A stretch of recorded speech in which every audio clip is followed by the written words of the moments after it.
Samantha Lynn was sipping green tea on her private balcony when she saw the envelope. It was tucked hastily between the bars of the ornate railing, an envelope stamped with the gold-trimmed seal of the Fairhaven Lakes Homeowners Association. She sighed before even opening it. The HOA had been a thorn in her side since the moment she arrived. 3 years ago, Samantha had moved into Fairhaven Lakes, a gated lakeside community known for its meticulously manicured lawns, uniform color palettes, and committees for everything from garage door paint to flag etiquette. The difference? Samantha didn't rent or lease a unit. She owned the entire building. Unit by unit, Samantha had acquired all 4 luxury condos in the sandstone and glass building at the end of Alder Court. As a real estate investor and developer, she saw it as a long-term hold. She lived in the top unit, rented the rest to professionals, and oversaw renovations personally. She dealt with her tenants like neighbors, fairly, directly, and respectfully. But the HOA didn't like that. Or her.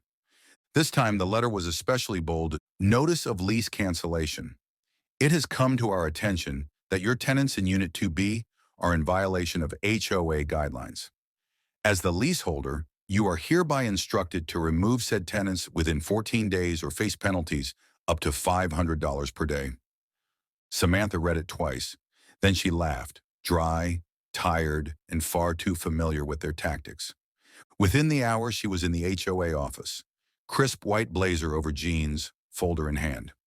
"Good morning," she said to Cheryl Hawthorne, the HOA president, who barely looked up from her monitor. "We sent you a notice, Miss Lindott." "I got it," Samantha said smoothly, placing the folder on the desk. "And I brought some paperwork of my own.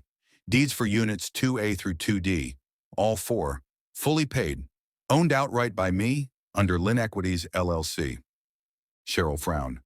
"Yes, but our bylaws prohibit short-term leases." "There are no short-term leases. All tenants are on 12-month contracts, reviewed and vetted personally by me." "Well," Cheryl said, voice tightening, "the HOA still governs occupancy. We have community standards." Samantha didn't blink.